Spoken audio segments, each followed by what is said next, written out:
Nos subúrbios de Lima, tudo parecia completamente rotineiro. As equipes de trabalhadores estavam ocupadas com um trabalho comum. Instalavam novos canos para o esgoto. Os vizinhos da família Olivares há muito se queixavam das interrupções e das antigas instalações. Portanto, a reforma era algo esperado e absolutamente rotineiro. Nada prenunciava que precisamente aqui, numa rua tranquila e comum, se descobriria o que alguns dias depois se tornaria o tema principal de todas as notícias locais. Os trabalhadores começaram a cavar uma vala. No início, a terra cedia facilmente. A camada superior solta, depois a argila compacta. O trabalho avançava rapidamente, mas em certo momento, um deles sentiu sob a pá uma resistência incomum. O som foi seco, metálico. Não se parecia nem com pedra, nem com concreto. O homem parou, repetiu a pancada. De novo, aquele mesmo som metálico surdo. Pensaram que poderia ser um pedaço de velha armação ou uma peça inútil de construções anteriores. Mas quanto mais retiravam a terra, mais evidente se tornava que diante deles não havia um pedaço casual de metal. Sob a camada superior, apareceu um contorno arredondado. Os trabalhadores começaram a retirar cuidadosamente o solo com as mãos e alavancas. E logo ficou claro. Haviam tropeçado numa escotilha. À primeira vista, nada de notável, mas ao examiná-la mais de perto, saltava imediatamente aos olhos que não era feita industrialmente. A tampa estava grosseiramente soldada, as costuras descuidadas, as bordas enferrujadas, embora o metal fosse bastante sólido. Por cima, tudo estava cuidadosamente camuflado. A terra, evidentemente, fora depositada de propósito. Por cima, colocaram pedras e lixo para criar a aparência de solo natural. Algo assim só podia ser notado por acaso durante escavações. O mestre de obras chamou o engenheiro para verificar os planos. Segundo os documentos, neste lugar não deveria haver nenhuma construção subterrânea, nem antigas instalações, nem poços técnicos. Tudo estava transparente. O achado evidentemente não pertencia à infraestrutura oficial. Isto significava apenas uma coisa: a escotilha e o que havia debaixo dela tinham sido feitos por alguém em segredo. Levantaram a tampa com uma alavanca. De baixo emanou um cheiro de umidade. Sob a tampa abria-se uma passagem estreita. Os trabalhadores a iluminaram com uma lanterna e viram um túnel que ia diretamente na direção da casa dos Olivares. As paredes eram construídas de tijolo, o teto baixo, reforçado com grosseiras vigas de madeira. Nada casual. Tudo parecia como se alguém tivesse especialmente construído este passadiço e o mantivesse em condições utilizáveis. Um arrepio percorreu as costas dos trabalhadores. Diante deles, evidentemente, não havia simplesmente um velho buraco ou um subterrâneo abandonado. O passadiço era intencional, com um propósito evidente. Não conduzia para a rua, não para algumas instalações vizinhas, mas diretamente sob uma casa particular. Isto parecia estranho demais. No início, pensaram que talvez fosse um armazém clandestino ou um esconderijo para guardar algo proibido. Mas a própria ideia de tal túnel, oculto durante décadas, suscitava demasiadas perguntas. Por que os vizinhos não sabiam nada? Por que o próprio dono da casa nunca mencionara tais construções? E o principal, para que era necessário fazer tudo isto? Os trabalhadores compreendiam que a situação ultrapassava suas competências. Chamaram a polícia ao local. Para os agentes, isto também foi uma surpresa. Segundo as palavras dos habitantes locais, a família Olivares vivia aqui há muitos anos. A casa era velha, a exploração pequena, o dono, um homem idoso e reservado. Ninguém jamais mencionara locais subterrâneos. Quando os policiais desceram dentro e percorreram vários metros pelo túnel, ficou claro. Esta não era uma construção casual. Tudo estava feito com cálculo. O passadiço era estreito, mas suficientemente sólido. Aprofundava-se cada vez mais e terminava numa porta maciça que conduzia diretamente ao porão da casa. Assim, um simples trabalho comunal, começado para consertar velhos canos, transformou-se numa descoberta ressonante. A escotilha e o túnel, cuidadosamente ocultos, puseram os investigadores na pista do que durante longos anos permanecera em segredo. E o primeiro fato foi que este passadiço secreto conduzia precisamente à casa dos Olivares. Precisamente aqui começava da história que em breve teria uma terrível continuação. A casa para a qual conduzia o túnel descoberto pertencia a um homem chamado Manuel Olivares. Formalmente, era um dos habitantes mais comuns dos arredores de Lima. Os vizinhos estavam acostumados a vê-lo num simples macacão de trabalho, reservado, quase invisível. Na rua, comportava-se educadamente, mas com distância. Cumprimentava com um breve aceno, podia trocar um par de frases sobre o tempo ou os preços dos produtos, mas nunca se demorava na conversa mais do que o necessário. E quanto mais o conheciam, mais se fortalecia a sensação de que ele vivia como no seu próprio mundo, fechado aos estranhos. Externamente, o seu cotidiano era ordenado e arrumado. No pátio sempre havia filas regulares de lenha, uma pequena horta que parecia cuidada. As galinhas caminhavam pelo cercado, não havia tinta descascada na cerca. Manuel não tinha o costume de organizar festins barulhentos ou reunir convidados. Ao entardecer, quando os vizinhos se sentavam nos bancos ou se reuniam perto das lojas, ele passava, acenava e entrava na sua casa. Em certo momento, as pessoas deixaram de convidá-lo para as reuniões comuns. Sabiam que de qualquer modo recusaria. Mas, apesar de toda esta arrumação externa, tinha uma particularidade que todos notavam. Nunca deixava ninguém entrar na casa. Mesmo se fosse necessário assinar papéis para a rua ou esclarecer algo sobre assuntos comunais, saía ele mesmo e conversava junto ao portão. As perguntas respondia sempre igual. Há desordem na casa, não quero incomodar ninguém. Esta frase repetia-se durante décadas e transformara-se numa explicação habitual, embora cada um compreendesse que dificilmente se tratava apenas de um quarto desarrumado. E, no entanto, a pergunta principal em relação a ele não estava ligada à casa, mas à sua família. No final dos anos 90, Manuel tinha uma filha, Rosa, jovem, sociável, notável no bairro. Viam-na nas ruas, nas lojas, nas paragens.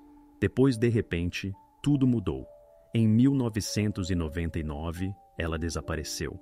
No início, os vizinhos pensaram que era temporário, mas a todas as perguntas, o pai respondia sempre igual. Foi para o Chile, trabalha lá. No início, a versão parecia plausível. Naquele tempo, muitos iam para o estrangeiro trabalhar. Alguns iam para o Chile, outros para a Argentina ou Espanha. Não havia nada de incomum nisso. Durante vários anos, as pessoas realmente acreditaram que Rosa se estabelecera lá, construíra uma nova vida, e por isso não regressava. Mas o tempo passou. Passaram-se 5, 10, 15 anos. A filha nunca apareceu. Não vinha de férias, não telefonava aos vizinhos, não escrevia cartas. No bairro já tinham deixado de falar dela. Gradualmente, o seu desaparecimento tornou-se algo como uma velha história esquecida. Quando alguém se lembrava dela casualmente, o pai repetia de novo a mesma frase: "Trabalha no Chile." E a conversa terminava aí. Os vizinhos acostumaram-se. Alguns explicavam para si mesmos que ela poderia ter se casado com um estrangeiro e rompido o vínculo com a casa. Outros duvidavam, mas não tinham razões para discutir, porque não havia nenhuma prova do contrário. E embora parecesse estranho que Rosa não tivesse vindo nem mesmo ao funeral da mãe, as pessoas tentavam não se meter na vida alheia. Assim, fixou-se gradualmente a imagem do próprio Manuel, um homem reservado, mas que não despertava suspeitas. Uma pessoa em que tudo parecia estar em ordem: exploração, casa, vida estável. A sua filha, segundo a versão oficial, vivia noutro país. Para o entorno, isto tornou-se algo como uma verdade estabelecida. Mas quando os trabalhadores encontraram o túnel que conduzia diretamente à casa dos Olivares, a situação mudou. Este facto transformou instantaneamente a sua desculpa habitual numa potencial chave do enigma. As palavras "está no Chile", repetidas durante décadas, já não pareciam uma explicação inofensiva. Para os investigadores, isto tornou-se o ponto de partida. Precisamente a partir deste momento, Rosa deixou de ser a imagem abstrata de uma pessoa que fora para o estrangeiro. Transformou-se na figura central do caso. Agora a versão do pai devia passar o teste, e a polícia estava pronta para analisar passo a passo tudo o que durante anos permanecera fora da atenção dos vizinhos. Precisamente neste momento, uma frase ordinária transformou-se na principal lacuna informativa. Onde realmente se encontrava Rosa todos estes anos? Os investigadores começaram metodicamente, passo a passo, a verificar a história que Manuel Olivares repetia há muitos anos. Dizia sempre o mesmo: a sua filha fora para o Chile trabalhar. Os vizinhos se acostumaram a esta frase. Os parentes deixaram de fazer perguntas, mas, para a polícia, tais palavras não significam nada sem documentos. E precisamente os papéis, os arquivos e as bases de dados tornaram-se o primeiro filtro que devia separar a verdade da mentira. A primeira coisa foi fazer uma solicitação no Arquivo Nacional sobre pessoas desaparecidas do ano 1999. Tais arquivos são uma base onde chega cada queixa de parentes ou conhecidos. Se uma pessoa desaparece, sempre há alguém que registra isto oficialmente: pais, colegas, vizinhos. Mas no caso de Rosa, nada foi encontrado. Nem uma única menção do seu apelido, nem uma única declaração de membros da família ou de alguém do seu entorno. Para a investigação, isto foi o primeiro sinal alarmante. Se o desaparecimento não se refletia de nenhuma maneira nos documentos, significava que o pai conscientemente nunca se dirigira à polícia. O passo seguinte foi a verificação do Serviço de Fronteiras. No final dos anos 1990, todas as travessias de fronteira eram registradas. Dados de passaporte, marcas de saída, lugar de destino. São vestígios formais que é impossível apagar ou contornar. Mas, quando introduziram o nome Rosa Olivares no sistema, a resposta foi categórica: não. Nem uma única saída, nem uma única tentativa de abandonar o país durante os últimos 20 e tal anos. E não só para o Chile, para nenhum país. O sistema mostrava 0 travessias de fronteira. Para excluir a possibilidade de erro ou substituição de dados, os investigadores dirigiram-se ao consulado chileno. Lá, também verificaram as bases internas, relatórios migratórios, registro de trabalhadores temporários, lista de chegados registrados. E, novamente, o resultado foi o mesmo. Nenhum registro de que uma mulher com esse nome e apelido tivesse alguma vez vivido ou trabalhado no Chile. Mas as verificações não pararam aí. Os investigadores foram mais além e verificaram as bases do Ministério do Interior. O seu nome não estava nas listas de detidos, não aparecera em relatórios criminais, não aparecera ao menos como testemunha noutros casos. O resultado foi sempre o mesmo: a ausência total de qualquer menção. Rosa como que desaparecera, mas não lá, no Chile, mais diretamente aqui, em Lima. Cada nova resposta só intensificava a tensão. Primeiro, não no arquivo de declarações. Depois, não nas bases fronteiriças. Depois, outra vez, não nos documentos consulares internacionais. Esta série de negações construía gradualmente uma imagem. A versão oficial de Manuel não era um facto confirmado, mas uma lenda conveniente com a qual se cobrira durante 2 décadas. Para a investigação, este foi um momento decisivo. Porque precisamente a ausência de vestígios, não indiretos, mas diretos, documentais, tornou-se a prova irrefutável de que a história do trabalho no Chile estava completamente inventada. E esta conclusão foi fixada no protocolo oficialmente. Não existe nenhum dado que confirme a saída de Rosa Olivares para fora do país. Agora, a pergunta anterior: é verdade que ela partiu? Estava definitivamente fechada. A resposta era inequívoca. Não, ela não partiu para lado nenhum.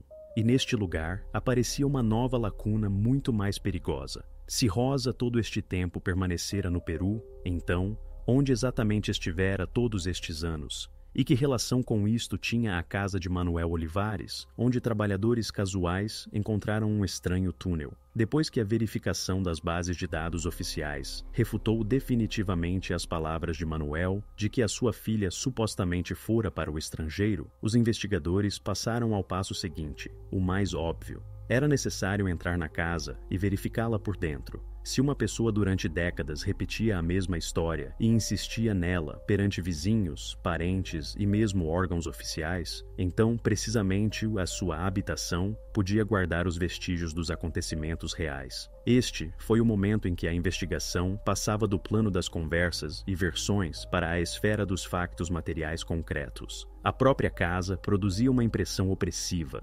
Do exterior, parecia uma construção comum nos arredores de Lima. Fachada deteriorada, pátio coberto de mato, portão torto. mas apenas se cruzava o limiar, ficava claro. Aqui há muito que nada mudava. Os móveis eram os mesmos que há 20 anos. Nas paredes pendiam tapetes descoloridos e nas prateleiras, jornais amarelecidos pelo tempo. A atmosfera dentro lembrava um museu onde cada objeto fora deixado no seu lugar e ninguém o tocara. Os investigadores moviam-se pelos quartos lentamente, fixando cada detalhe. Na cozinha conservavam-se velhas panelas e louça, e no armário havia frascos com cereais cuja data de validade expirara há muito. Na sala estavam empilhadas pilhas de velhas revistas, entre as quais se encontravam números do final dos anos 90. Parecia que o dono conscientemente conservara a sua habitação, tentando não deixar entrar ali o sopro do tempo. Mas o momento mais importante foi a inspeção do quarto que pertencia à Rosa. Este quarto destacava-se imediatamente. Nas prateleiras havia manuais de disciplinas humanísticas, cadernos e livros cuidadosamente arrumados. Na parede pendiam fotografias com colegas de curso, nas quais Rosa sorria e parecia feliz. No armário pendia a sua roupa, cuidadosamente disposta em cabides. Tudo isto criava a impressão de que ela abandonara o seu quarto literalmente por alguns minutos e devia voltar a qualquer momento. Mas precisamente nesta ilusão de normalidade se escondia o principal paradoxo. Quanto mais tempo os investigadores examinavam as coisas, mais claro se tornava. Durante 2 décadas no quarto, não ocorrera a menor mudança. Sobre os manuais e cadernos jazia uma grossa camada de pó. As fotografias empalideceram e o papel das cartas na gaveta da mesa amarelecera com o tempo. Mesmo os pequenos objetos, uma caneta deixada no bordo da mesa, um marcador num livro, uma chávena junto à cabeceira da cama, estavam cobertos de pátina do tempo. Isto só significava uma coisa: ninguém usara estas coisas desde o final dos anos 90. Precisamente ali, entre os papéis, os investigadores encontraram a prova-chave. Na gaveta da mesa, conservavam-se cartas escritas de punho de Rosa. Estavam endereçadas à sua amiga que naqueles anos vivia em Lima. Nestas cartas, Rosa contava sobre as aulas, sobre os professores, sobre os seus planos de entrar na universidade e continuar os estudos. Partilhava as suas impressões das palestras, discutia detalhes cotidianos e fazia planos para o futuro. O mais importante: em nenhuma carta havia sequer uma alusão a que ia partir para o Chile. Pelo contrário, cada linha sublinhava o seu vínculo com Lima e a intenção de permanecer lá. Esta contradição era evidente. A versão oficial do pai construía-se sobre as suas palavras de que a filha fora para o estrangeiro trabalhar, mas as suas próprias cartas diziam exatamente o contrário. Demonstravam que ela tinha planos relacionados com Lima e que não planeava nenhuma partida. Este achado tornou-se decisivo para a investigação. Até este momento, a polícia só tinha a mentira do pai, confirmada unicamente pelas suas próprias palavras.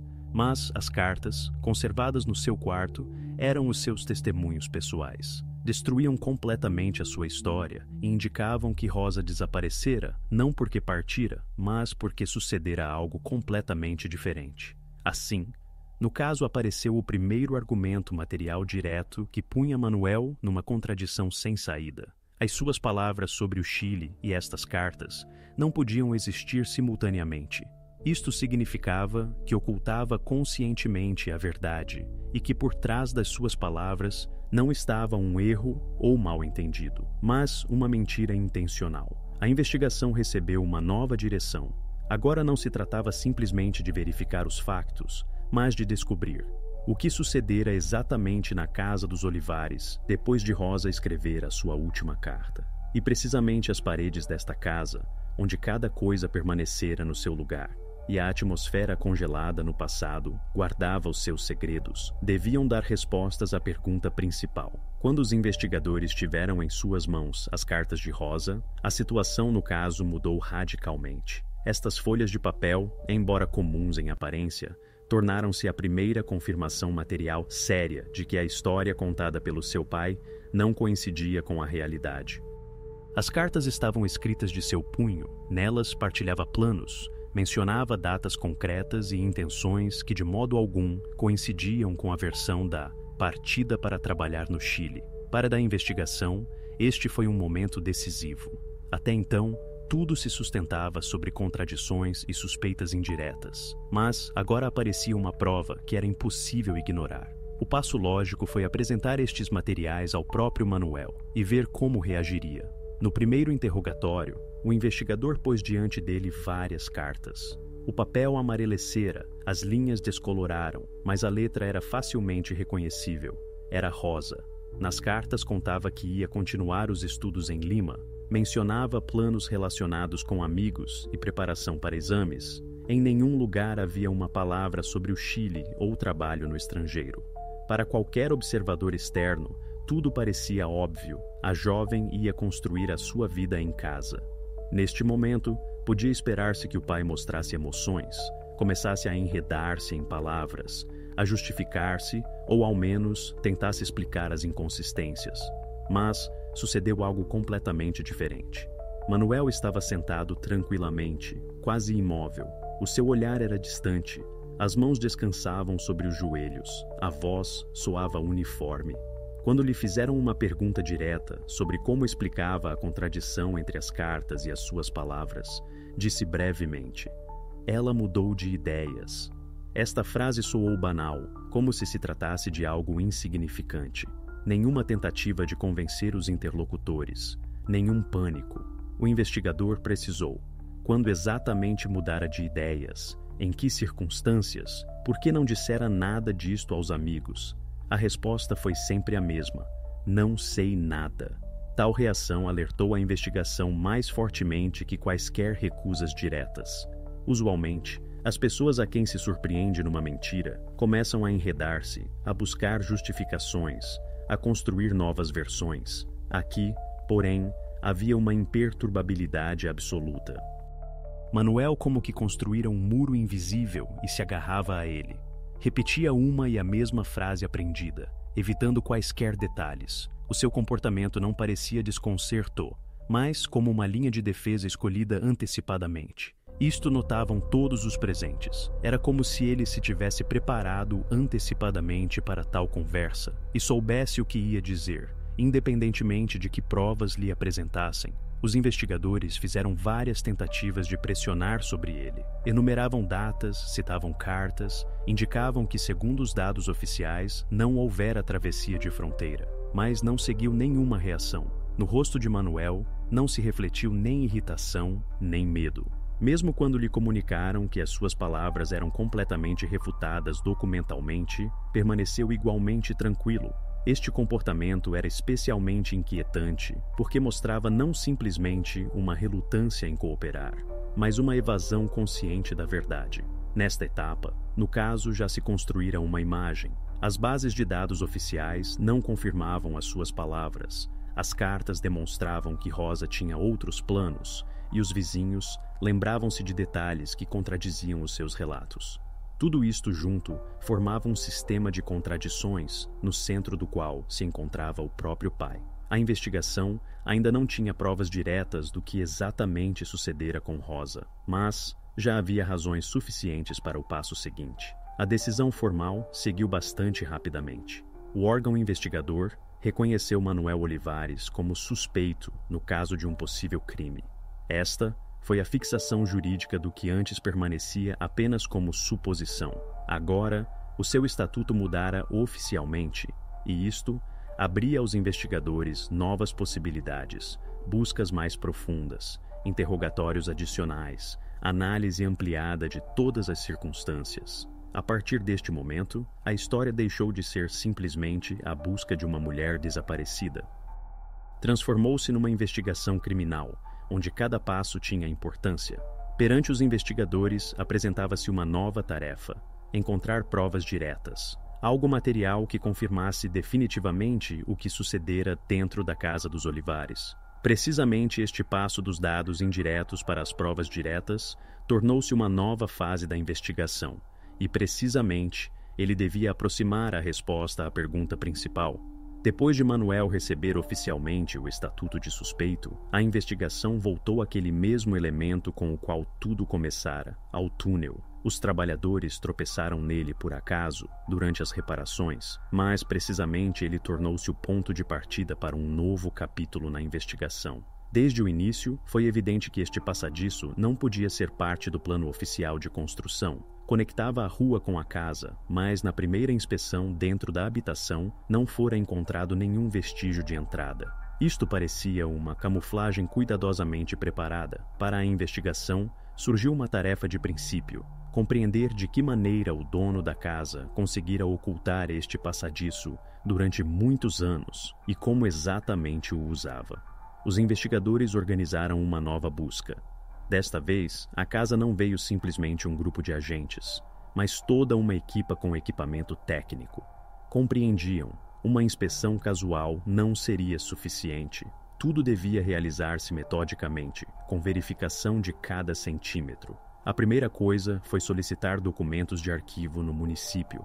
Lá, conservavam-se os planos da Casa dos Olivares. No papel, tudo parecia simples. Construção padrão do final dos anos 70, casa de um piso sem porões nem locais adicionais. Contudo, ao comparar estes planos com a disposição real dentro da casa, imediatamente se descobriram divergências. O que mais saltava aos olhos era o desaparecimento de superfície na sala. Segundo o plano, o cômodo devia ser 1 metro mais comprido e mais largo.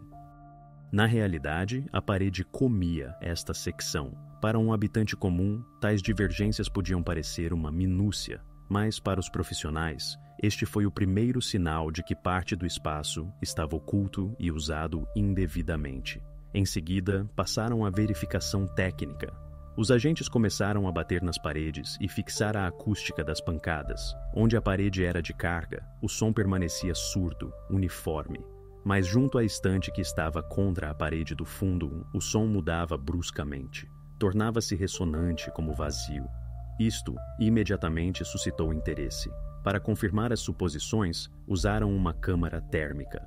O dispositivo mostrou o evidente. Por trás desta secção do muro, registrava-se outra temperatura. Não havia alvenaria densa, havia um espaço vazio. Quando a estante foi cuidadosamente deslocada, a situação tornou-se ainda mais evidente. Por trás do móvel, abriu-se uma superfície de parede, que no início não se distinguia por nada especial, mas ao examiná-la atentamente, saltava aos olhos que a alvenaria diferia ligeiramente do resto do cômodo. Os tijolos eram irregulares. A argamassa entre eles parecia mais escura, gretada em lugares. Isto significava que esta secção do muro fora erguida mais tarde, já depois da construção da casa. O investigador examinou atentamente a superfície. Não havia nem puxadores, nem fechaduras, nem mecanismos visíveis. Tudo parecia um muro comum, mas precisamente nisso consistia a astúcia. Era uma barreira falsa, criada especialmente para ocultar a entrada. Precisamente por isso, na primeira inspeção, ninguém notara nada. Com base em todos estes dados, a investigação chegou à conclusão. Diante deles não havia uma construção casual, mas um refúgio cuidadosamente preparado. Dentro podia encontrar-se, ou bem, um compartimento oculto, ou bem a continuação daquele mesmo túnel encontrado pelos trabalhadores. Esta era a prova direta de que Manuel levava conscientemente uma vida dupla e ocultava a verdade. O investigador pronunciou brevemente a ordem: abrir. E neste momento, a busca passou à fase decisiva. Restava apenas um passo: retirar os tijolos e entrar dentro. O que encontrariam exatamente por trás deste muro seguia sendo desconhecido. Mas uma coisa estava clara: precisamente ali se escondia a chave do enigma, e precisamente ali a investigação devia obter a resposta que mudaria definitivamente o curso de toda a história.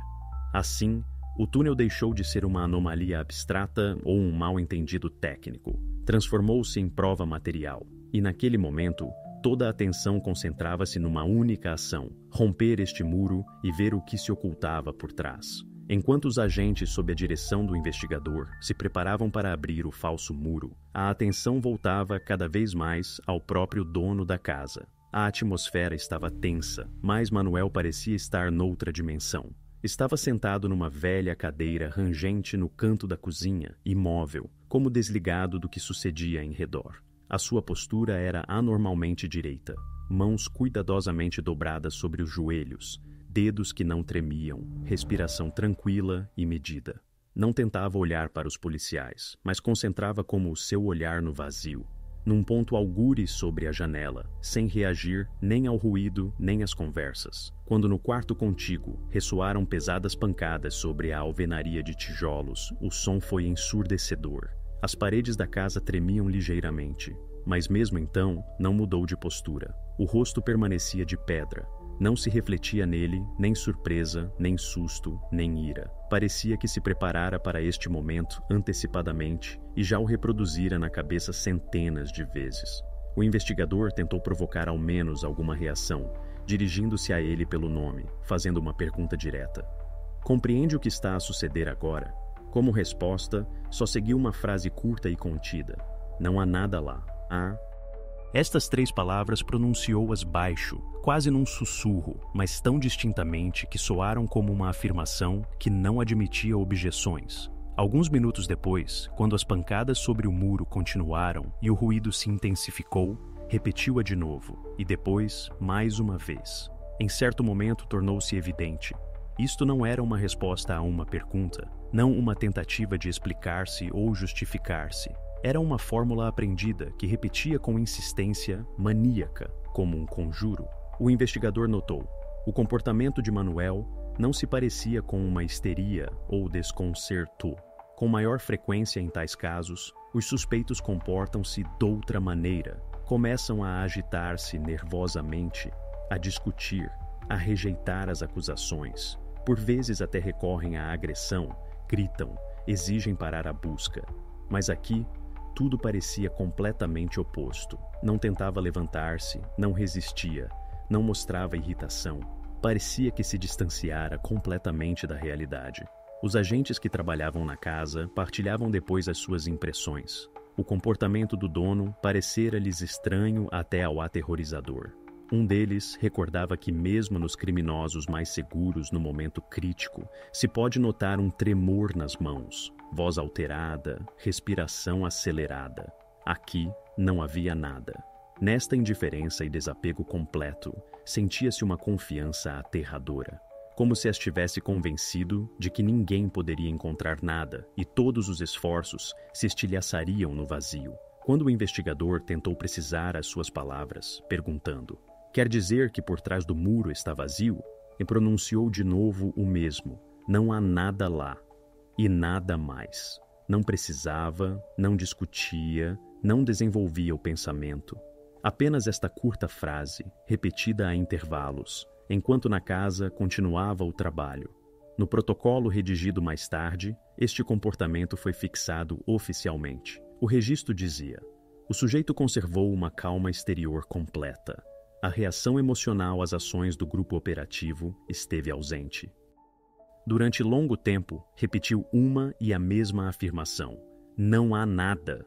O comportamento parecia uma negação demonstrativa do que sucedia. O texto seco do relatório refletia só parte do quadro.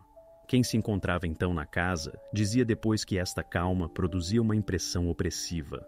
Não parecia uma negação comum de culpa. Parecia-se mais com a confiança de uma pessoa que até ao último momento espera que os que estão em redor não possam chegar ao fundo da questão.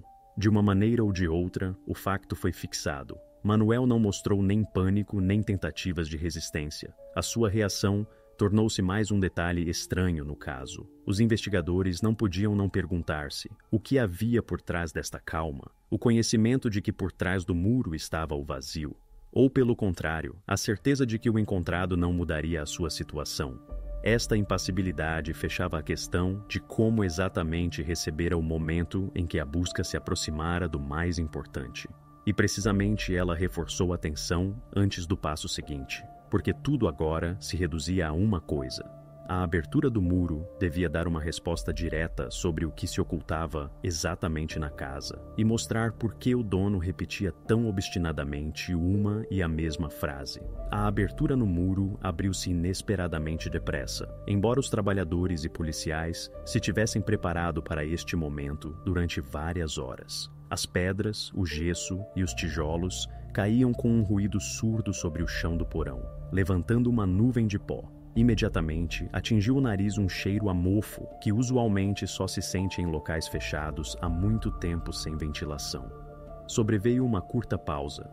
Ninguém se atrevia a dar o primeiro passo. Parecia que o próprio silêncio dentro do espaço oculto pesava sobre todos os presentes. As lanternas dirigiram-se quase simultaneamente para a passagem formada. Os raios cortaram lentamente para a escuridão e abriram a vista sobre um local de cimento. No início parecia que era simplesmente mais um armazém, desprovido de qualquer sentido. Paredes nuas, chão cinzento, costuras irregulares de alvenaria de tijolos. Mas, quanto mais profundamente entrava a luz, mais evidente se tornava. O lugar, evidentemente, era usado não para armazenamento. Aqui sentia-se uma vida alheia e, ao mesmo tempo, muito pessoal. No canto distante, havia uma cama metálica com um colchão fino, gasto em lugares. Sobre ele, jazia um lençol amarrotado que parecia não ter sido mudado durante anos. Ao lado, havia um balde de plástico e várias garrafas, algumas com restos de líquido. Pelo chão, jaziam desordenados livros, e ao lado havia um velho caderno com páginas escritas. Isto imediatamente destruía a ilusão de que este local era usado só para necessidades de construção. Aqui, alguém permanecera durante muito tempo, dia após dia. Os policiais começaram a examinar os detalhes mais atentamente.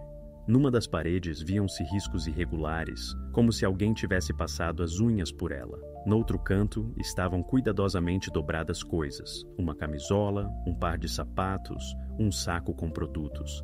Tudo indicava a presença de uma pessoa que tentara organizar o seu cotidiano em condições desumanas. Neste momento, um dos agentes notou uma silhueta estranha na parte escura do quarto.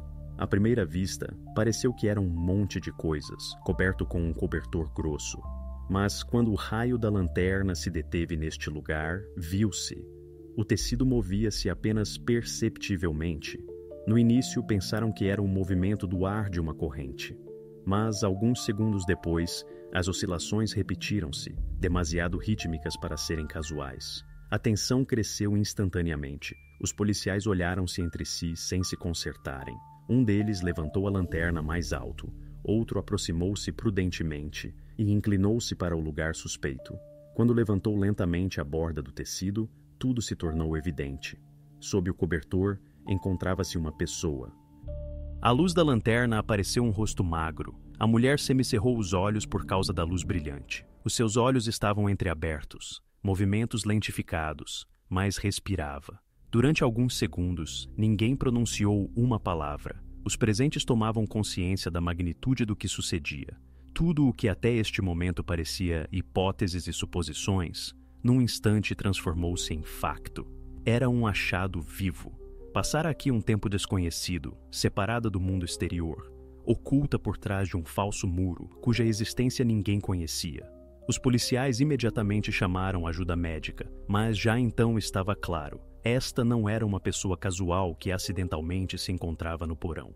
Esta era a figura-chave da investigação. O nome que durante anos só fora mencionado em conversas de vizinhos, em listas de verificações formais e em explicações do pai, agora adquiria a encarnação real. Era Rosa Olivares. Estava viva, mas em que estado só podia adivinhar-se.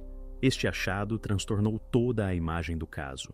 Agora a investigação já não necessitava de provas indiretas e conjecturas. Diante deles estava da resposta direta à pergunta principal: onde desaparecera Rosa? Mas, junto com isto, abria-se uma nova linha, a investigação do que exatamente lhe sucedera todos estes anos e como isto conseguira ocultar-se. Assim, por trás do muro na casa dos Olivares, os investigadores obtiveram não só a confirmação das suspeitas, mas também uma prova decisiva, que tornou o caso ressonante e inequívoco. E adiante, a história já não podia desenvolver-se como antes. Entrava numa fase completamente nova. Quando Rosa foi retirada do porão e os médicos a examinaram pela primeira vez diretamente no local, ficou claro que o caso requeria a atenção mais minuciosa. Os primeiros minutos após a libertação foram caóticos. Os policiais fixavam cada detalhe. Os investigadores tentavam fazer ao menos algumas perguntas. E os médicos que chegaram junto com o grupo operativo concentravam-se exclusivamente em assegurar-se de que podia ser transportada com segurança para a clínica. Já no exame superficial, descobriram-se sinais de exaustão grave. Os médicos notaram um peso extremamente baixo, fraqueza pronunciada e problemas de orientação no espaço. Tudo isto imediatamente indicava que a pessoa passara demasiados anos em condições absolutamente inadequadas para a vida normal. Mais tarde, quando foi redigido o relatório oficial, nele usaram-se formulações secas de terminologia médica. Não havia palavras emocionais, mas cada uma delas soava como uma sentença: atrofia muscular, hipovitaminose, déficit de vitamina D, anemia crônica, perturbações metabólicas. Tudo isto falava de que a alimentação que recebia era mínima, calculada só para manter a existência. Não havia uma dieta completa. Faltavam proteínas, vegetais frescos, frutas e tudo aquilo que forma um organismo saudável. Os anos de vida em tais condições literalmente destruíram o seu corpo. Separadamente no relatório, indicava-se o estado do aparelho locomotor. Os médicos fixaram alterações nas articulações que usualmente são características de pessoas de idade avançada, mas Rosa era uma mulher relativamente jovem, e tais indicadores pareciam extremamente anormais. A causa revelou-se ser o modo de vida, mais precisamente a sua ausência.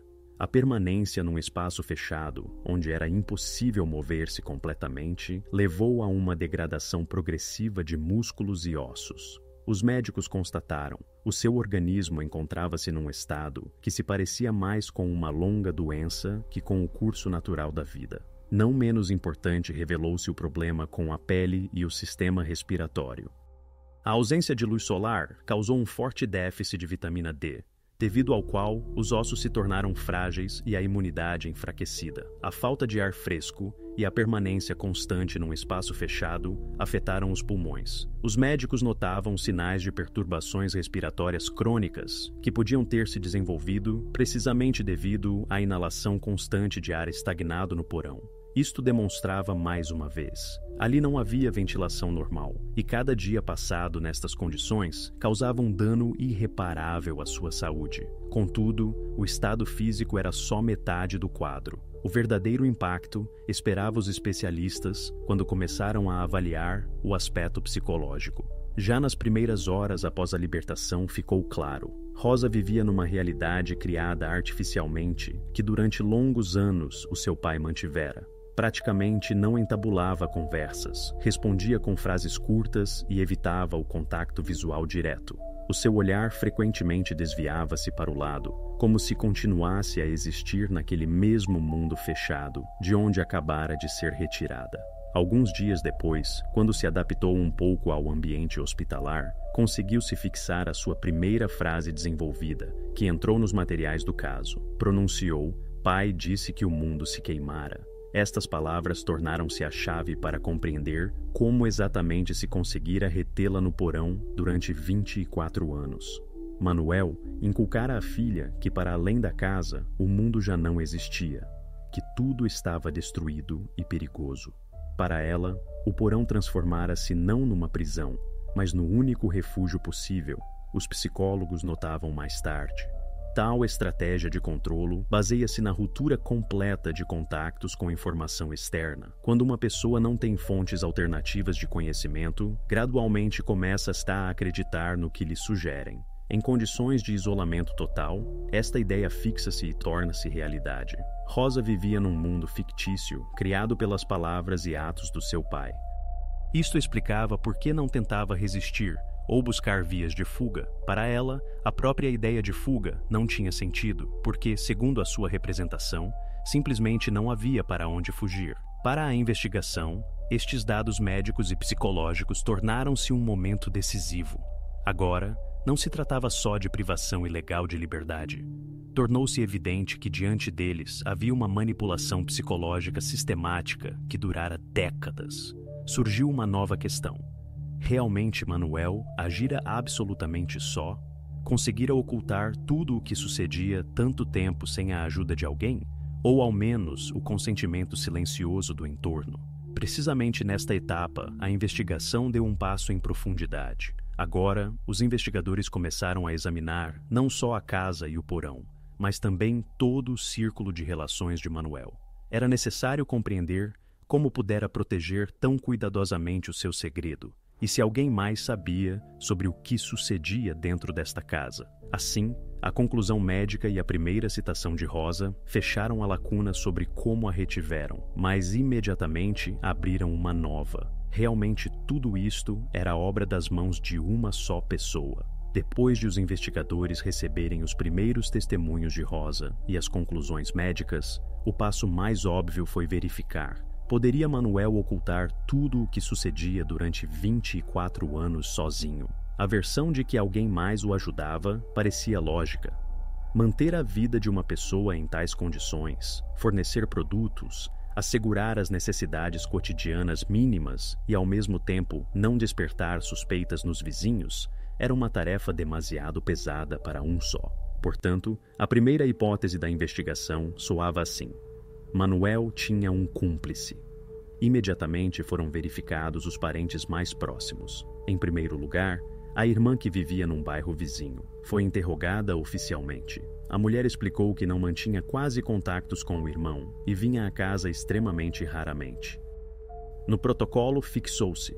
Afirmava que os últimos anos a comunicação se limitava a curtas conversas telefônicas, onde Manuel repetia invariavelmente uma e a mesma frase: "Conosco está tudo tranquilo, não te preocupes." A verificação das suas finanças e conexões telefônicas não revelou nenhuma atividade relacionada com o segredo de Manuel. O passo seguinte foram os vizinhos. Numa pequena comunidade, é difícil permanecer completamente despercebido. A polícia interrogou várias famílias que viviam ao lado durante décadas. Todos diziam aproximadamente o mesmo. Manuel era uma pessoa reservada, comportava-se distante, não ia às reuniões comuns, ao armazém ia o mínimo. Consideravam-no estranho, mas não perigoso. Quando se tratava de Rosa, sempre respondia igual: foi trabalhar para o Chile. E com os anos esta explicação deixou de suscitar perguntas. Não se descobriu nenhum dado que indicasse a participação dos vizinhos. Em seguida, os investigadores estudaram o aspecto financeiro. Era importante compreender. Poderia alguém mais ajudar materialmente, por exemplo, transferir dinheiro ou comprar produtos por grosso? Foi realizada uma verificação de operações bancárias, mas tudo se revelou extremamente simples. Manuel retirava a pensão em datas fixas, em dinheiro. Não havia compras grandes nem transferências. Comprava só produtos básicos: pão, cereais, conservas. Tudo isto explicava como Rosa recebia a alimentação mínima. Foi prestada atenção especial ao círculo de relações na loja local. Os vendedores diziam que Manuel sempre vinha sozinho. As conversas com ele eram curtas. Às perguntas respondia secamente. Por vezes comprava mais pão ou conservas do que necessário para uma pessoa. Mas isto não parecia suspeito. Podia fazer reservas. Ninguém via estranhos junto dele. Como última medida, a investigação verificou todos os contactos telefônicos. Os registros de chamadas durante vários anos mostravam o mesmo: vários números fixos de parentes e chamadas raras a instituições estatais. Não se revelou nenhum assinante desconhecido, comunicação regular ou longas conversas frequentes. Assim, passo a passo, cada linha potencial de busca reduzia-se a zero. Nem parentes, nem vizinhos, nem amigos. Alguns resultaram envolvidos nesta história. Todos os factos confirmavam uma e a mesma imagem: Manuel agia sozinho.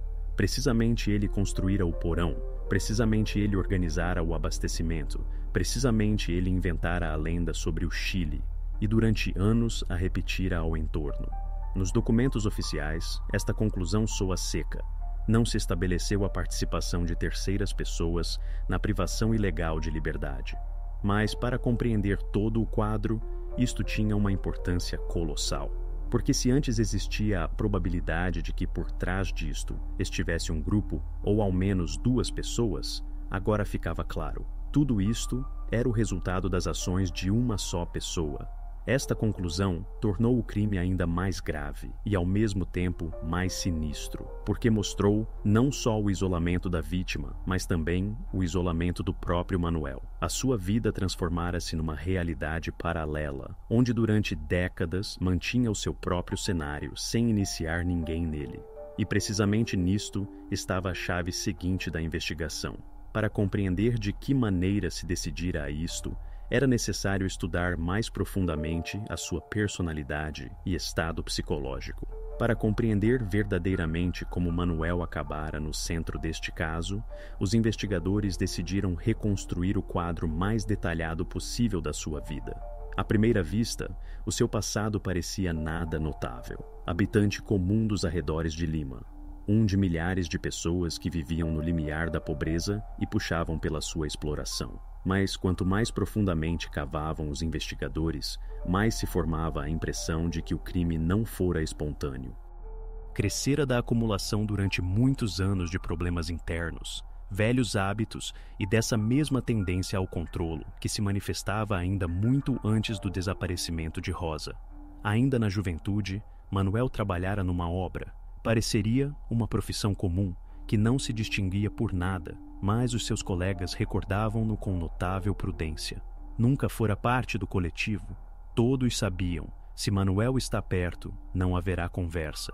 Sempre se mantinha à parte, não participava em brincadeiras e convívios. Quando no almoço os demais trocavam notícias ou simplesmente conversavam, ele silenciosamente sentava-se num canto, comia e ia-se embora. Não tinha amigos entre os colegas, mais ainda, fixou-se nele a reputação de pessoa conflituosa. Segundo as palavras do antigo chefe, frequentemente discutia com a direção, recusava-se a executar ordens, afirmando que sabia melhor. Oficialmente perdeu o trabalho no início dos anos 2000. Nos documentos figurava redução de quadros, mas em conversas informais diziam: na realidade queriam desfazer-se dele porque criava problemas no coletivo. Depois deste caso, nunca mais conseguiu um posto permanente. No povoado vivia à conta de uma pequena exploração, vendia vegetais, tinha algumas galinhas e mais tarde começou a receber pensão. Isto significava uma coisa: a sua vida gradualmente se fechou no âmbito da sua própria casa e horta. A vida pessoal também não se construiu. A sua esposa morreu subitamente, ainda antes do desaparecimento de Rosa. Os vizinhos recordavam. Ela era a única pessoa com quem se comunicava ao menos um pouco. Depois da sua morte, Manuel tornou-se completamente diferente. Deixou de ir a festas. Não aparecia nas reuniões comuns dos habitantes do povoado. Recusou mesmo a participação mínima na vida da comunidade. Os vizinhos diziam que podiam não vê-lo fora do pátio durante meses. Alguns pensavam que enlouquecera de solidão. Outros simplesmente encolhiam os ombros e tentavam manter-se à distância. O mais inquietante manifestava-se nas suas relações com a filha. Os colegas de turma de Rosa contavam que ela crescia sob controle constante. Manuel imiscuía-se literalmente em tudo. Verificava o seu horário, exigia um relatório sobre onde e com quem passava tempo, visitava-se à escola para queixar-se da má influência dos companheiros. Os professores confirmavam, viera várias vezes a escolas e insistia em que a filha devia ficar em casa e que quaisquer amigos eram uma ameaça. A própria Rosa, naqueles anos, consideravam-na aplicada, calada, sem conflitos. Mas o que para o entorno parecia severidade, na realidade era um hipercontrolo que não lhe deixava espaço pessoal. Os investigadores também encontraram nos arquivos do empregador documentos onde se fixavam queixas sobre o comportamento de Manuel. Ali indicava-se diretamente. Discutia regularmente com a chefia, chamava os colegas incompetentes e declarava abertamente que só ele sabia como era correto. Este padrão de comportamento traçava-se ao longo de toda a sua vida. Em toda a parte onde aparecia Manuel, não reconhecia a autoridade alheia e procurava manter tudo sob controle completo. Para avaliar a sua personalidade de um ponto de vista profissional, foi contratado um psicólogo criminal. A sua conclusão revelou-se especialmente importante. O relatório dizia: temos que ver com uma pessoa em que a tendência patológica ao controlo se tornou o traço dominante do caráter. A perda da esposa e o isolamento só reforçaram isto. Para ele, o controlo sobre os próximos tornou-se uma forma de manter a ilusão de ordem e segurança. Na sua consciência, não existia fronteira entre cuidado e apropriação. Via nisto a única forma de lidar com a ansiedade e o mundo exterior. Assim, o retrato de Manuel formava-se inequívoco, reservado, propenso a conflitos, incapaz de relações de confiança e obsessionado com a ideia de controlo total.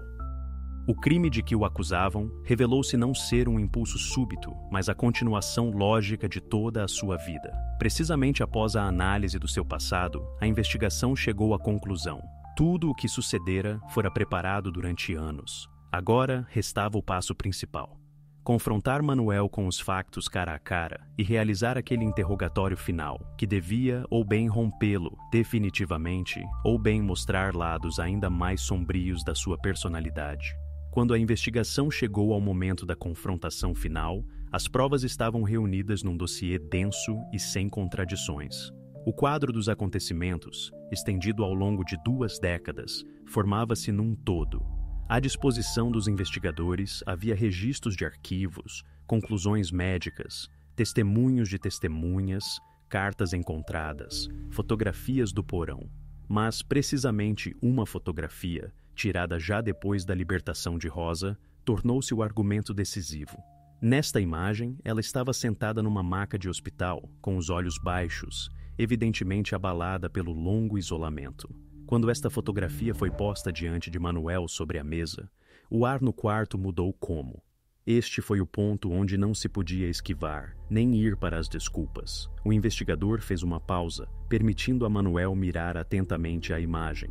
Depois pronunciou calmamente, mas duramente: "Esta é Rosa, está viva. Sabemos onde passou todos estes anos."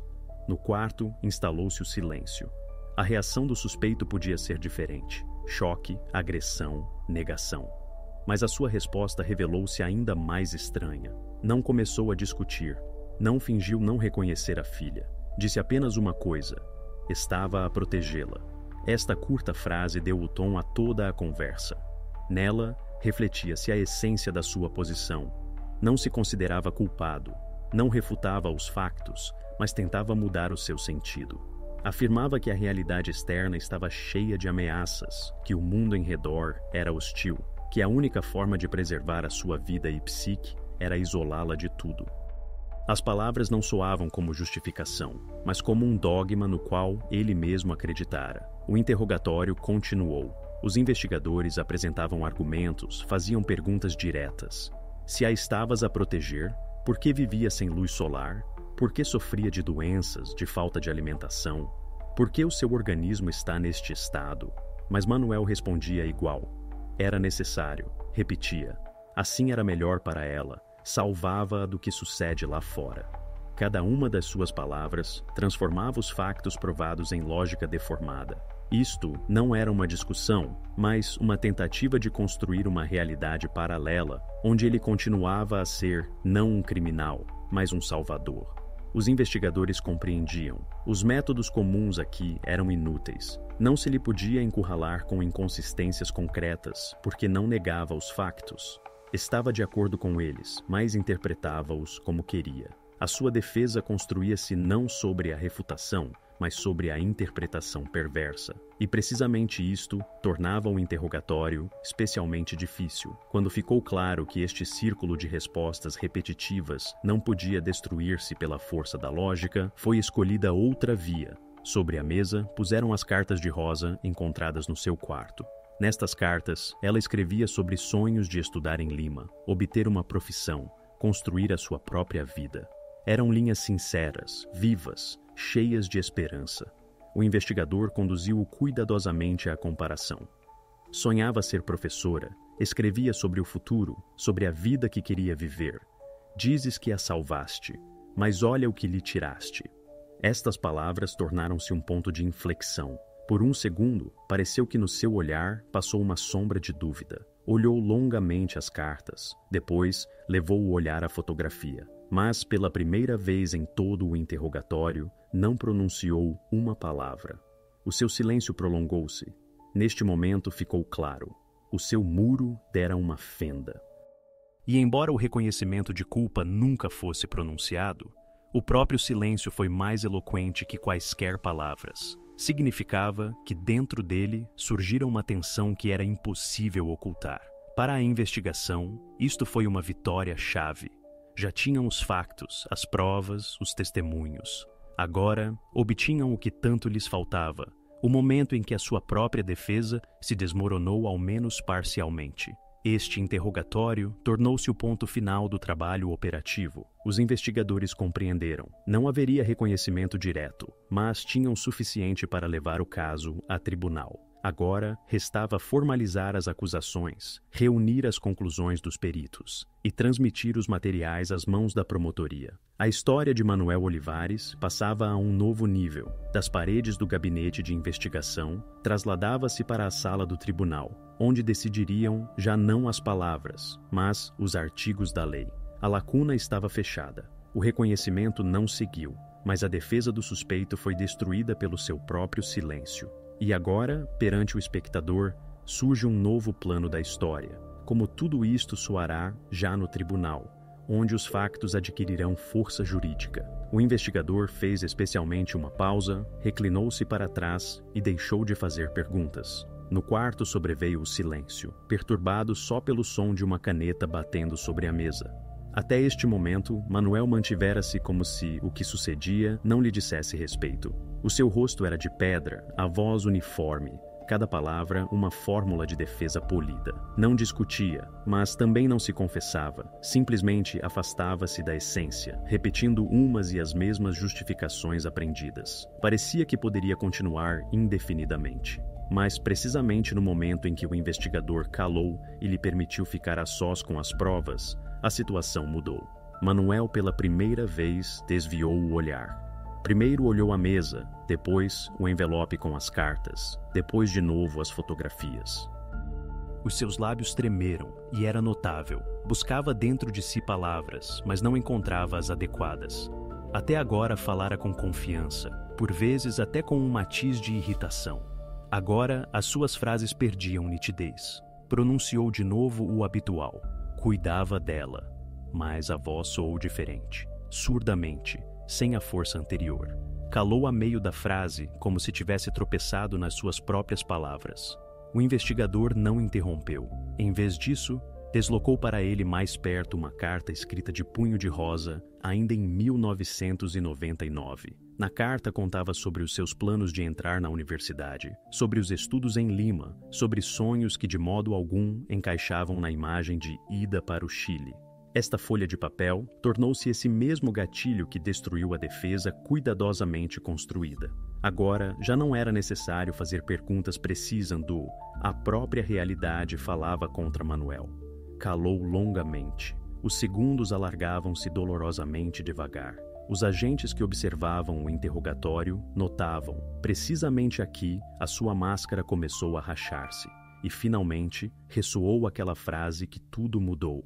Baixo, quase num sussurro, pronunciou: "Ela ter-me-ia abandonado." Estas palavras não foram preparadas antecipadamente. Escaparam por si mesmas, sem filtro. Isto não era negação, não uma tentativa de justificar-se, mas um reconhecimento puro de medo. A frase tornou-se um momento decisivo. Tudo o que dissera antes, sobre que protegia, cuidava, salvava, desmoronou-se num segundo. Ficou claro, o seu motivo era simples e, ao mesmo tempo, monstruoso. Tinha medo da solidão. Não podia admitir que Rosa se fizesse adulta, deixasse a casa e começasse a viver a sua própria vida. Os seus atos não eram ditados pelo cuidado, era um desejo desesperado de a manter perto a qualquer preço. O investigador imediatamente fixou as palavras no protocolo. Na essência, isto era um reconhecimento, embora não formulado em forma de "sim, sou culpado", direto. Valorizava-se ainda mais porque soou espontaneamente, sem pressão. Era uma manifestação sincera dos verdadeiros motivos. Nos rostos dos agentes passou uma reação. Compreendiam que se tinham tornado testemunhas daquele momento em que uma pessoa se rompe e deixa de jogar o seu jogo. Depois destas palavras, a atmosfera no quarto mudou. O interrogatório passou a um novo nível. Agora não se tratava só do que exatamente fizera, mas de porquê. Os psicólogos, analisando mais tarde a gravação, notavam: tais reconhecimentos têm uma enorme importância. Não é um facto seco, não uma prova material, mas uma chave para compreender a psicologia do criminal. Agora, o quadro formava-se completamente. Para a investigação, isto foi um avanço. Tinham os documentos, as conclusões médicas, os testemunhos de vizinhos e testemunhas. Agora, acrescentava-se a isto um reconhecimento pessoal. ainda que indireto, mas absolutamente compreensível pelo sentido. Ela ter-me-ia abandonado, destruiu definitivamente a linha de defesa. Manuel deixou de parecer uma pessoa a quem se podia acusar só com base em provas indiretas. Ele mesmo mostrou. Tudo sucedia porque não podia gerir o seu próprio medo de perder o controle. Este momento tornou-se um ponto de não retorno. Depois dele, a investigação passou da etapa de recolha de provas para a etapa de preparação para o julgamento. Agora, havia que empacotar toda uma cadeia de factos, documentos e reconhecimentos numa base acusatória única. E precisamente na sala do tribunal, esta frase ressoaria mais uma vez. Já não como uma declaração casual, mas como a base da compreensão do motivo que esteve por trás de 24 anos de reclusão de Rosa. A história de Manuel entrou na sua fase final. Os investigadores conseguiram que se revelasse. Pela frente restava o julgamento, a última instância onde se poria o ponto final neste caso e onde o destino de Olivares já se decidiria não pelas suas palavras, mas pelo veredicto. Em investigações de tal magnitude, sempre chega um momento em que o suspeito se encontra encurralado. À sua disposição já não há as artimanhas habituais, não há possibilidade de voltar-se ou referir-se ao esquecimento. Qualquer detalhe, qualquer inconsistência, já está verificado e fixado. Precisamente em tais minutos, o interrogatório transforma-se em etapa decisiva. Quando o silêncio se torna impossível e as palavras, uma vez pronunciadas, já não poderão ser retiradas. No gabinete onde se encontrava Manuel, o ar tornou-se como mais espesso. Ninguém se movia demais. Mesmo o som das páginas do protocolo que se viravam era ouvido especialmente distintamente. O investigador pôs diante dele fotografias do achado no porão, susteve uma pausa e pronunciou: "Sabemos o que havia lá." E neste momento, sucedeu o que muitos esperavam, mas ninguém podia predizer como exatamente soaria. Manuel começou a falar. A sua voz não tremia, não soava quebrada ou emocional. Pelo contrário, nela havia uma assombrosa banalidade. Parecia que enumerava assuntos comuns de exploração, e não descrevia o que estivera oculto mais de 20 anos. "Cavei", disse. Só 2 palavras, mas precisamente elas se tornaram o princípio da cadeia de reconhecimentos. O investigador não interrompeu, permitindo-lhe continuar. "Fiz o buraco ainda então, quando ninguém sabia. Disse que era para o trabalho no porão. Levava lá comida de noite, vigiava para que ninguém notasse. O seu discurso lembrava um relatório sobre o trabalho realizado. Nenhuns detalhes que tivessem podido mostrar que compreendia a magnitude do feito. Cada frase soava como um facto seco. Construí, fechei, disse. Nestas curtas frases não havia nenhuma gota de emoções, e precisamente isto tornava o seu reconhecimento ainda mais aterrorizador. Começou a descrever como exatamente ocultava a entrada. Sob o armazém, lá onde as tábuas, fiz de modo que ninguém teria adivinhado. Neste momento ficou claro que se tratava de um plano a longo prazo, cuidadosamente pensado e realizado. Isto não era casualidade, não uma decisão impulsiva. Era uma ação sistemática, fria, estendida ao longo de décadas. Quando se tratou do que sucedia no quarto oculto, o seu tom permaneceu o mesmo. Dizia que o mundo em cima era perigoso, dizia que não se podia sair, repetia isto uma e outra vez. As suas palavras mostravam não só o isolamento físico, mas também o controlo psicológico metódico. Criara uma ilusão de perigo, inculcando-a cada dia. E pronunciava isto como se tudo o que sucedia fosse para ele uma obrigação natural, quase rotineira. O investigador, todo este tempo, escutava atentamente, sem interromper, dando-lhe espaço. Cada resposta fixava-se no protocolo e a tensão no quarto crescia. Manuel continuava a expor tudo tão seca e indiferentemente.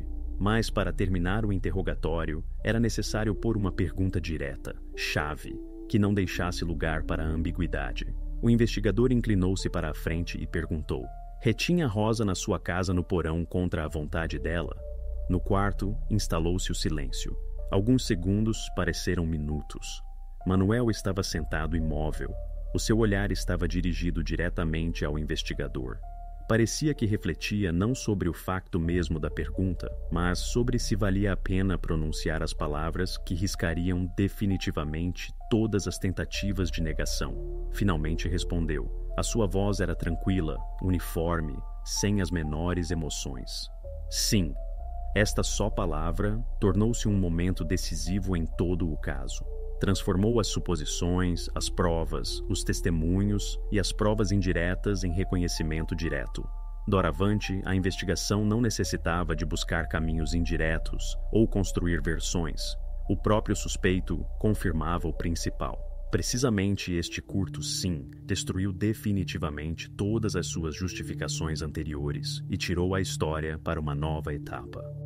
Agora a investigação devia unir cada detalhe, cada prova encontrada com este reconhecimento para construir um quadro coesionado e transmiti-lo ao tribunal. O crime deixou de ser um segredo, foi pronunciado pelo seu próprio autor, e isto tornou-se o ponto desde o qual já não havia retorno. A partir deste momento, a história de Manuel passou do domínio das conjecturas e suposições para o plano dos factos oficialmente confirmados. As suas próprias palavras tornaram-se a chave que fechou todas as versões anteriores e abriu o caminho para o principal, a avaliação jurídica dos seus atos e a preparação do veredicto.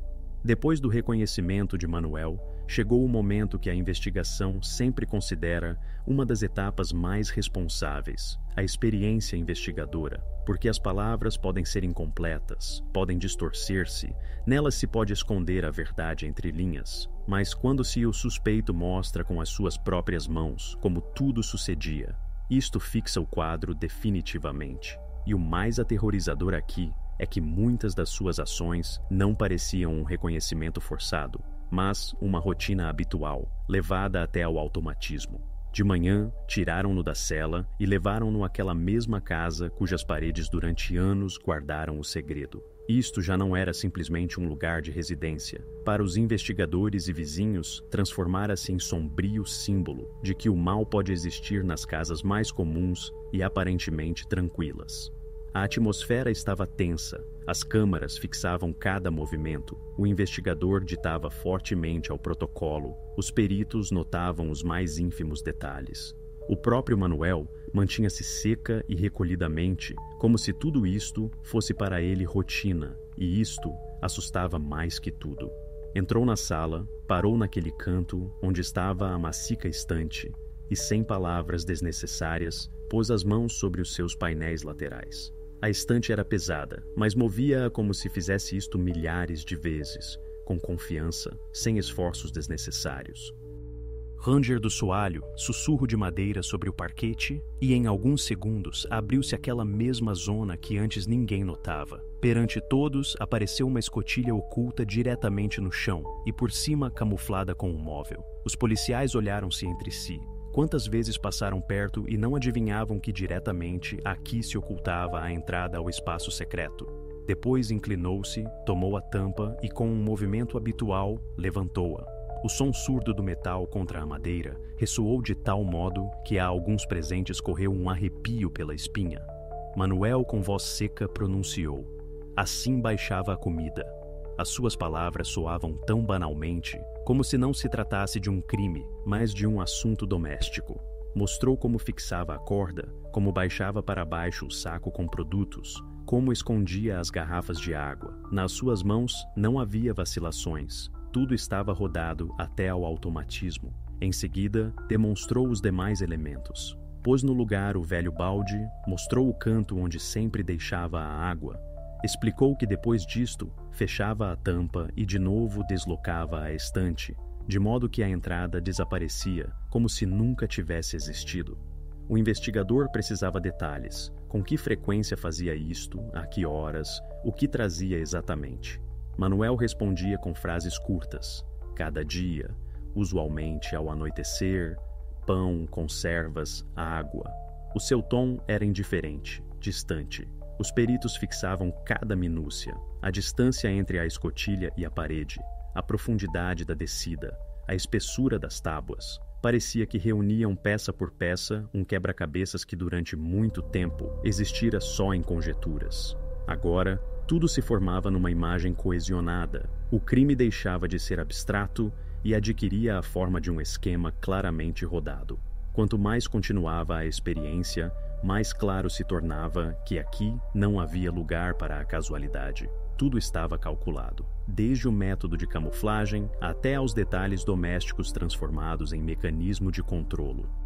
Mostrava como exatamente fechava a escotilha, devolvia a estante ao lugar, arranjava as coisas de modo que não surgissem suspeitas. E toda esta sequência mecânica, banal de ações, parecia assustar mais fortemente que quaisquer reconhecimentos ruidosos. No final, o investigador fez o balanço. Pronunciou fortemente: "O quadro do crime está completamente reconstruído." Esta frase pôs o ponto final na parte investigadora. Agora, o caso tinha uma cadeia completa: motivo, prova, reconhecimento e reconstrução visual. Tudo o que podia parecer disperso convergia numa linha.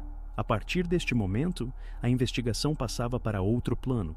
A investigação estava terminada e o caso devia partir para o tribunal.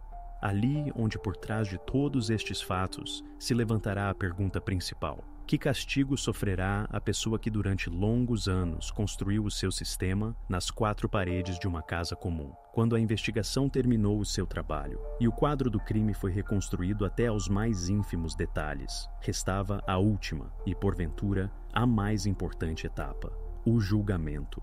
Precisamente aqui, o destino de Manuel devia decidir-se definitivamente.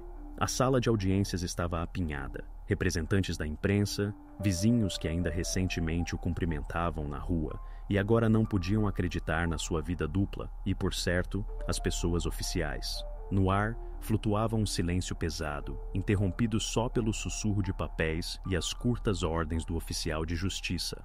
A atmosfera lembrava não tanto um debate judicial como uma encenação onde cada papel estava, desde há muito, distribuído, e o final previsível, mas daí não menos tenso. Desde o início, o processo transcorreu sem voltas bruscas. O procurador expunha clara e friamente a cadeia de provas, local oculto, coisas encontradas, testemunhos contraditórios e, finalmente, o próprio reconhecimento do acusado. Cada detalhe lembrava um laço que se apertava lenta, mas inexoravelmente em redor do seu pescoço. O defensor, designado pelo Estado, tentava falar do estado psíquico do seu protegido, insinuava sobre o isolamento, sobre a perda da esposa, sobre a solidão.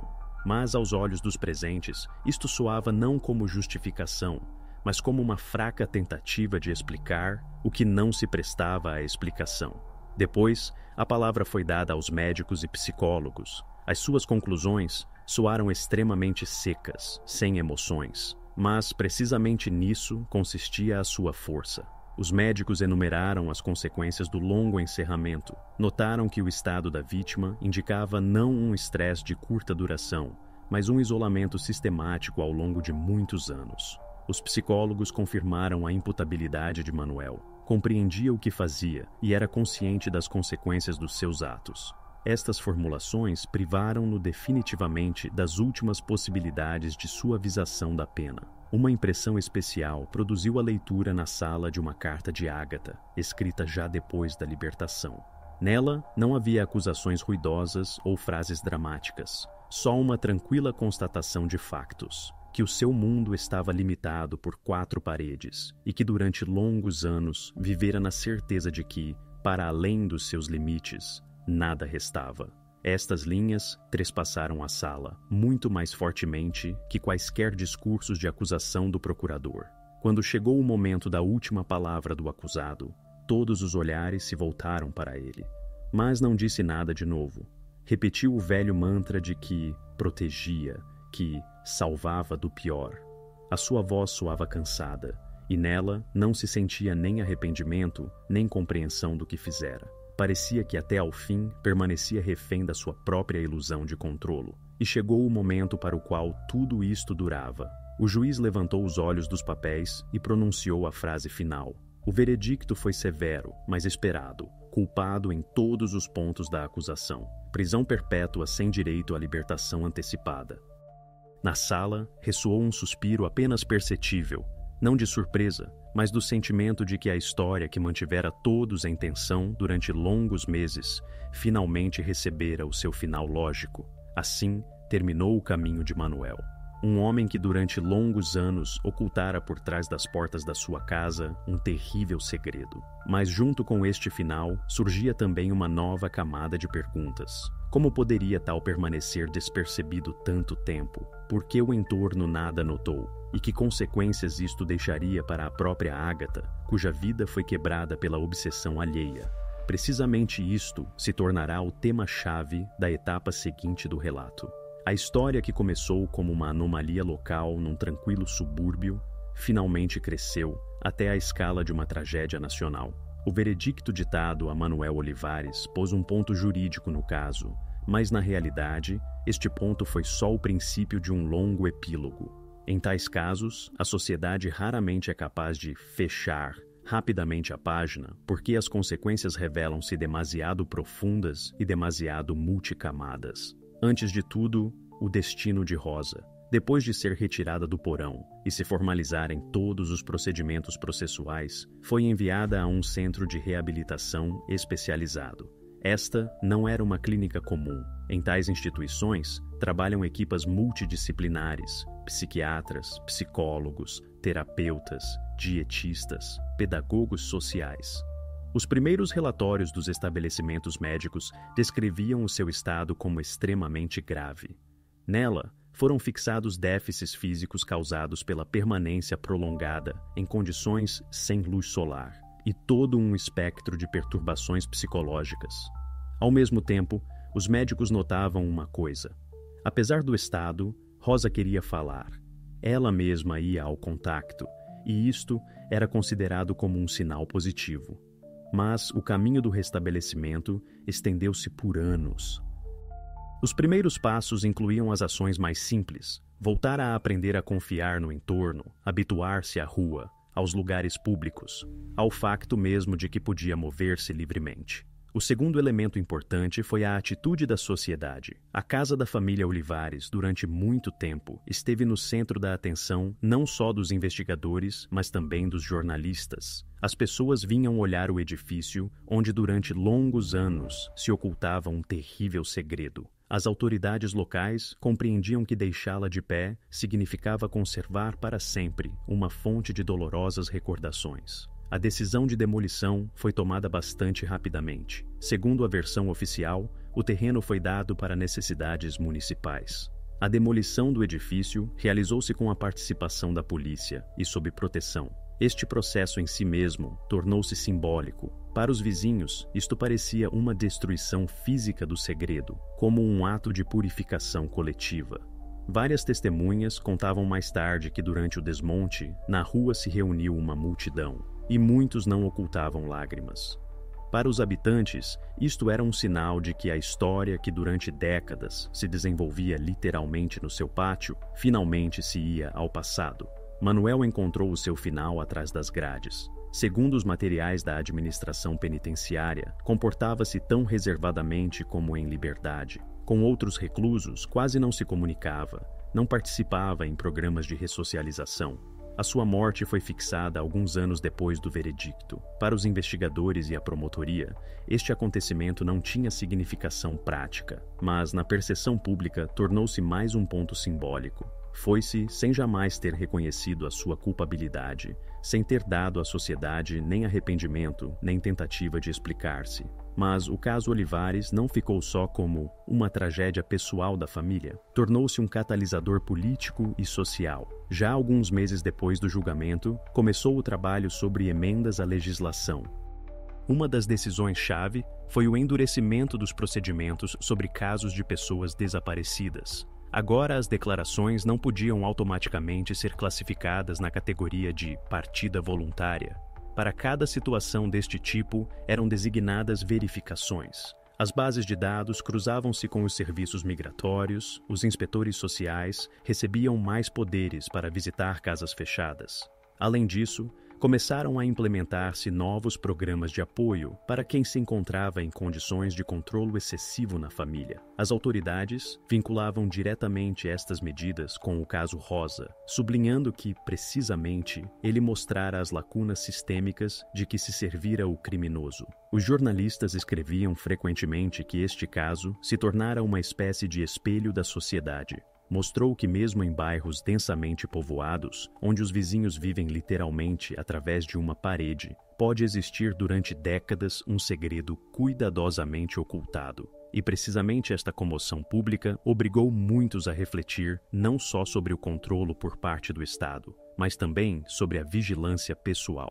Depois da saída de um filme documentário sobre o caso Olivares, o número de chamadas para as linhas de assistência cresceu várias vezes.